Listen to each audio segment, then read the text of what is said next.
Every time my new partner would be nice to me, I would get the ick. One of my favorite things ever is the idea of neuroplasticity. Neuroplasticity is basically just the idea that brains can learn and adapt and change and totally reorganize themselves. And they do this on their own all the time.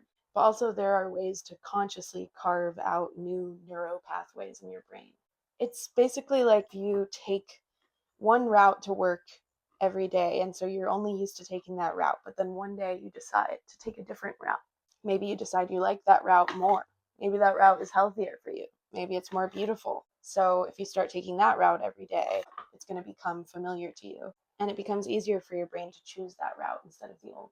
That's one of the ways I think about change being possible in my life. It's like not only can I change my outfit, but I can change the inner workings of my motherboard as well. I'll just give one example. When I was younger, I was in a really bad relationship, dysfunctional, abusive, manipulative, all of that. There are a lot of things that happened in that relationship that were really not okay and also not normal. But because I was very young and also it was the first substantial relationship that I ever had, being in that experience trained my brain to think that those unhealthy patterns were normal.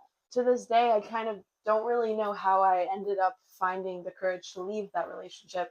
I was completely codependent. I had lost all of my self identity. But some little voice inside of me said, "Girl, you got more life to live." And I left the relationship.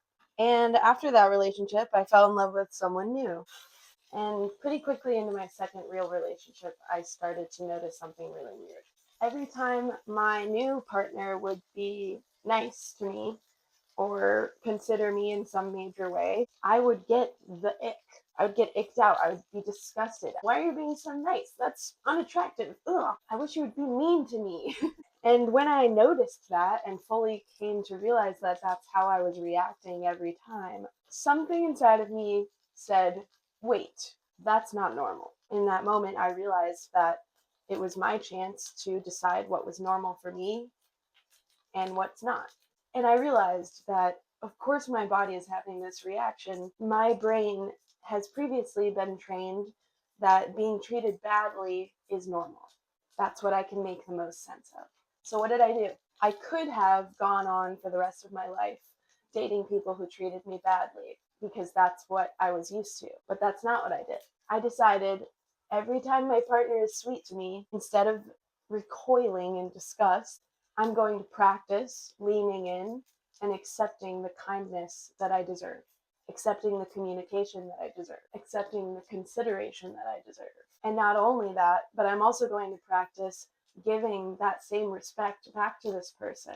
And I'm going to build a foundation of trust and safety. I'm going to try my absolute best to break the cycle of pain and dysfunction that normally keeps me standing in one place. I don't want a relationship that feels like it never grows or moves because it's stuck there in a vortex of pain that never ends. This is actually the only life that I get to be in this body. I want a relationship that morphs and grows and only gets better with age like a fine wine.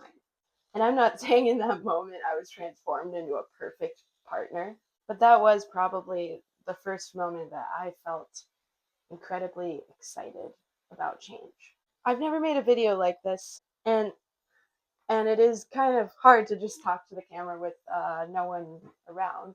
I've never understood how people do that so easily. But if you liked this video, let me know, and maybe I'll make more. My name is Indigo de Souza. I make music, and I think a lot, maybe too much, maybe not enough. I don't know. If you're watching this, I hope you're doing all right, and I'll see you again soon.